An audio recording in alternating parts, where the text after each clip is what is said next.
Shalom Bapak Ibu Saudara. Berapa banyak yang merindukan untuk selalu dipenuhi oleh Roh Kudus.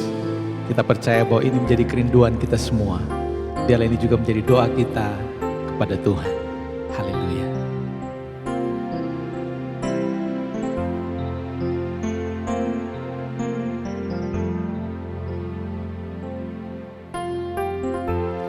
Allah Roh Kudus, penuhi kami. Ku rindu Kau selalu dalam hidupku.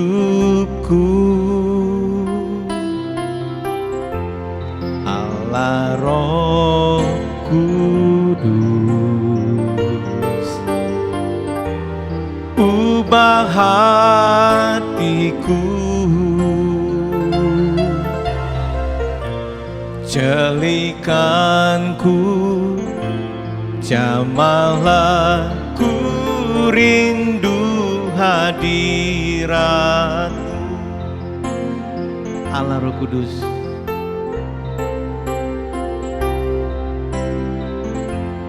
Allah Roh Kudus,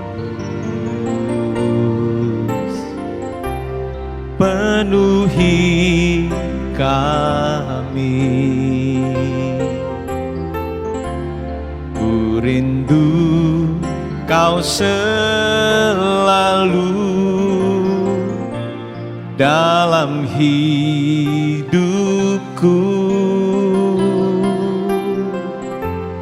Allah Roh Kudus, ubah hatiku, jelikanku, jamahlah ku rindu hadirat-Mu. Ku sembah Kudus, Kudus, Kuduslah Tuhan, dan ku sanjung Kau mulia, mulia bagi-Mu Tuhan.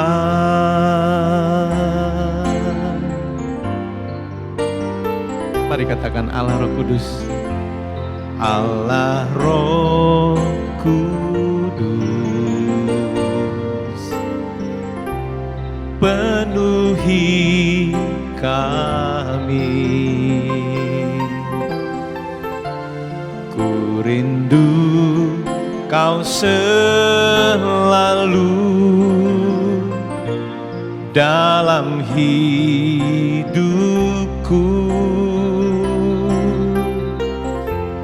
Allah Roh Kudus, ubah hatiku, jelikanku, jamahlah ku rindu hadirat-Mu. Ku sembah Kudus, Kudus, Kuduslah Tuhan, dan ku sanjung Kau mulia, mulia bagi-Mu Tuhan. Ku sembah Kudus, Kudus, Kuduslah Tuhan, dan ku sanjung Kau mulia, mulia bagi-Mu Tuhan.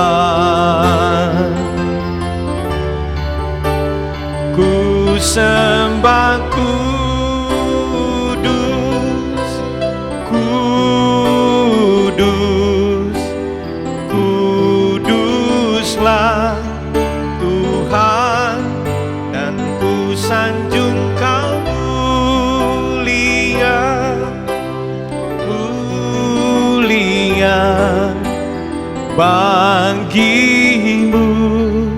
Tuhan, bagimu, bagimu Tuhan, bagimu Tuhan.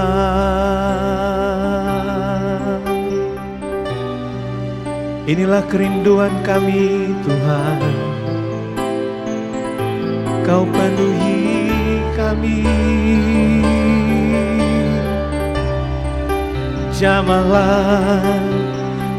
Jamah hidup kami dengan kuasa-Mu, dengan kasih-Mu.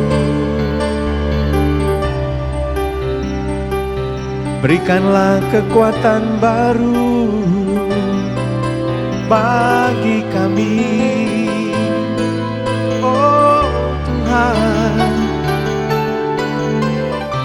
Kina masyandaya nanamu, libea masyerina, yana masyerina, syanayamo, rina rina masyanayamo, kina masyandana mayene. Terima kasih Tuhan, terima kasih Tuhan. Satu kebenaran firman Tuhan tentang pencurahan Roh Kudus. Kita melihat bahwa sebelum terjadinya pencurahan Roh Kudus di loteng Yerusalem, di mana ada 120 orang murid, mereka bersehati, mereka berdoa, menunggu janji Bapa, seperti apa yang dikatakan Kisah Para Rasul. Dan kemudian pencurahan itu terjadi, kita mundur dulu, ya, di mana Tuhan Yesus naik ke sorga. Dan ini adalah satu momen yang penting, yang perlu untuk kita refresh. Kita akan baca di dalam Yohanes pasal yang ke-16 ayat yang ke-7.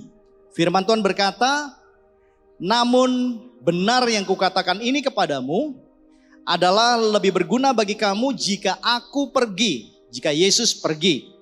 Sebab jikalau aku tidak pergi, penghibur itu tidak akan datang kepadamu.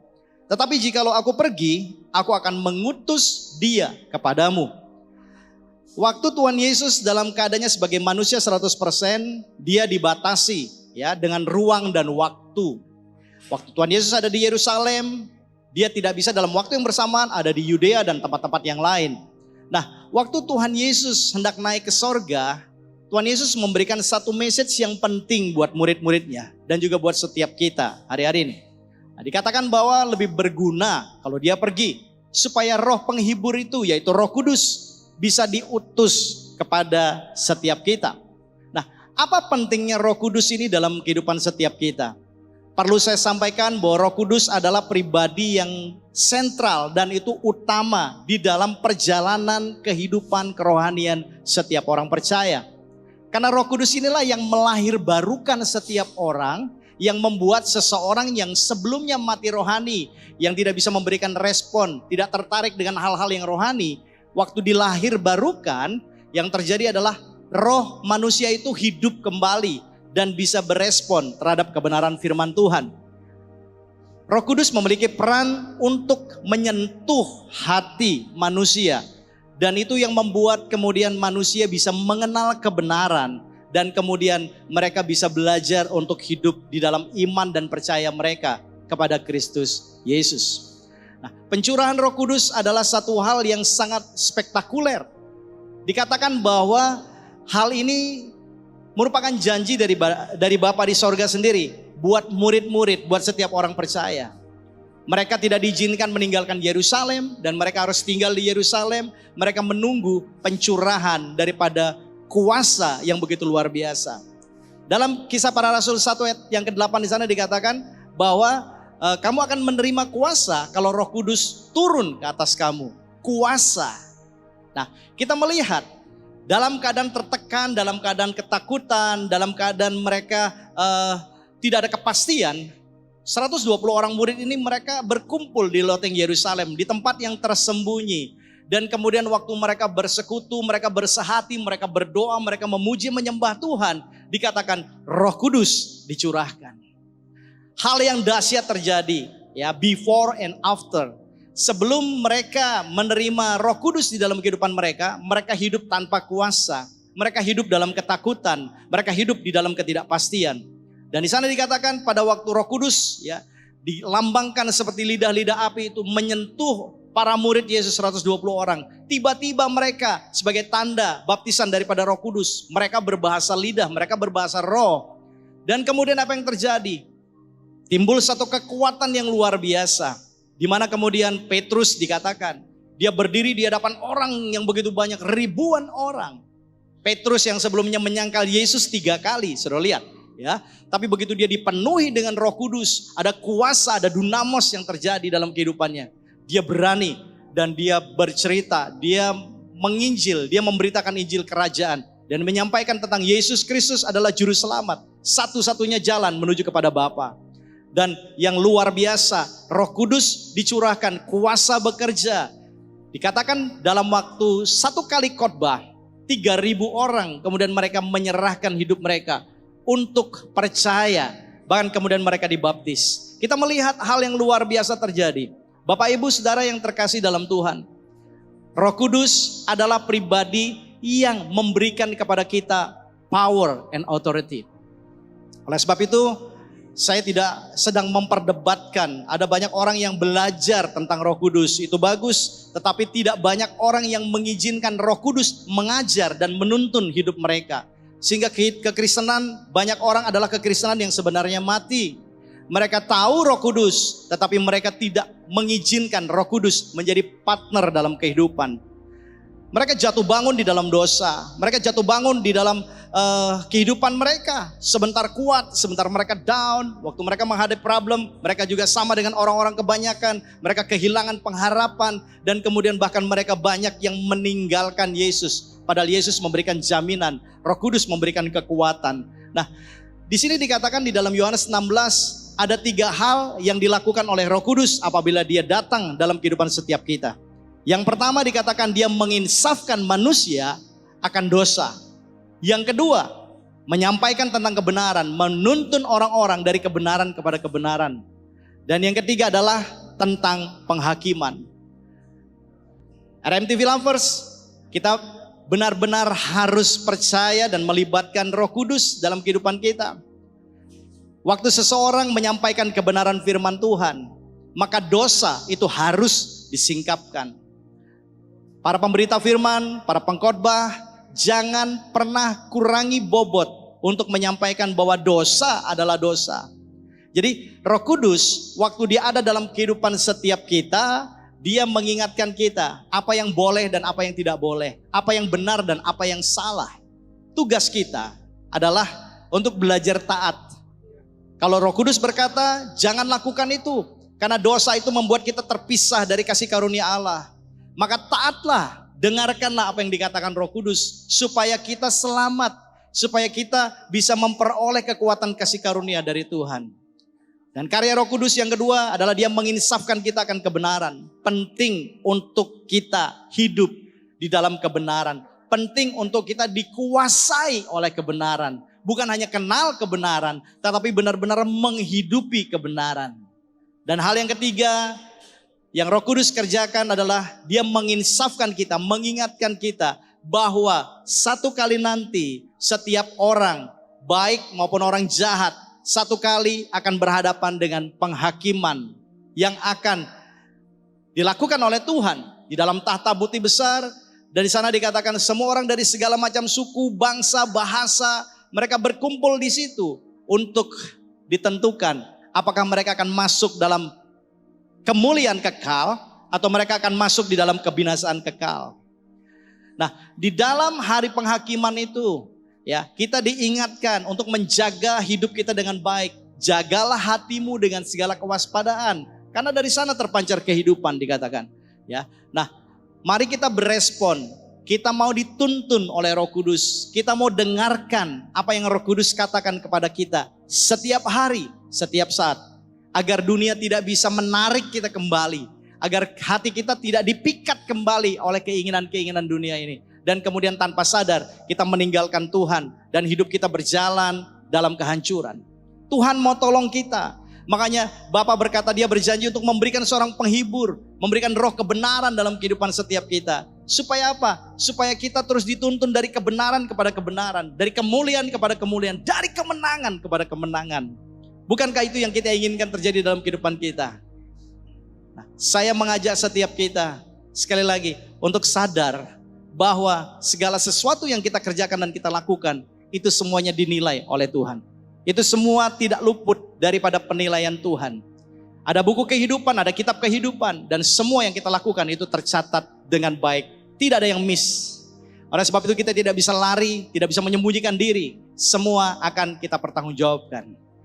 Ada dua kelompok orang yang saya katakan yang akan memiliki ekspresi yang berbeda waktu penghakiman itu terjadi. Kelompok yang pertama adalah mereka yang mengabaikan suara Roh Kudus. Mereka yang tidak hidup di dalam tuntunan daripada Roh Kudus. Setiap kali Roh Kudus mengingatkan akan dosa, untuk hidup dalam kebenaran, semuanya ditolak. Dia tetap hidup menurut gaya hidupnya sendiri, dengan cara berpikirnya sendiri. Dan itu mengakibatkan apa, saudara? Waktu penghakiman tiba, orang-orang atau kelompok ini, mereka akan menghadapi dengan ketakutan yang begitu luar biasa. Kenapa? Karena mereka tahu mereka akan dihakimi dan mereka akan menerima upah. Upah dosa itu maut, Bapak Ibu Saudara. Ya, upah dosa itu adalah keterpisahan dari Allah, sumber kehidupan. Jadi kita bisa bayangkan kemana kita akan pergi kalau kita tidak mau dituntun oleh Roh Kudus. Kalau kita tidak mau melakukan apa yang Roh Kudus perintahkan dalam kehidupan setiap kita. Tapi kelompok yang kedua adalah orang-orang yang bersuka cita menghadapi hari penghakiman. Kenapa? Karena mereka hidup di dalam kebenaran. Karena mereka berpartner dengan Roh Kudus. Mereka hidup di dalam pengurapan. Mereka diberikan kuasa, diberikan otoritas untuk berkata tidak kepada dosa. Dan berkata ya untuk melakukan firman Tuhan. Orang-orang yang bergairah untuk memberitakan Injil Kerajaan. Orang-orang yang bergairah untuk menceritakan tentang kebaikan Tuhan. Orang-orang yang hidupnya memberikan dampak, menolong, mengangkat, mengencourage hidup orang-orang. Dan dipakai menjadi alat yang mulia di tangan Tuhan.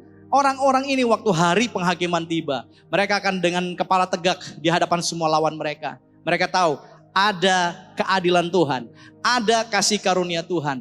Dan mereka akan mengalami yang dikatakan pemisahan antara kambing dengan domba. Ilalang dengan gandum. Pastikan bahwa kita bukan kambing.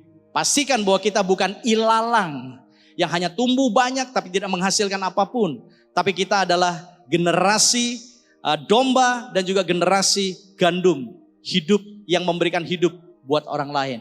Semua itu bisa terjadi oleh karena apa? Oleh karena Roh Kudus yang memberikan kekuatan kepada kita dari dalam.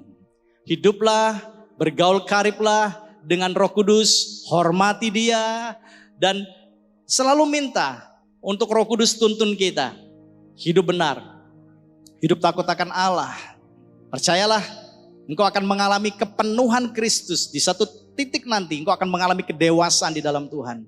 Roh Kudus adalah pribadi yang mulia, pribadi yang lemah lembut, dan pribadi yang sangat kita butuhkan lebih daripada nafas yang kita hirup di dalam kehidupan ini. Oleh sebab itu sekali lagi saya menghimbau setiap kita di momen pencurahan Roh Kudus ini, biarlah kiranya hati kita selalu terbuka untuk Roh Allah.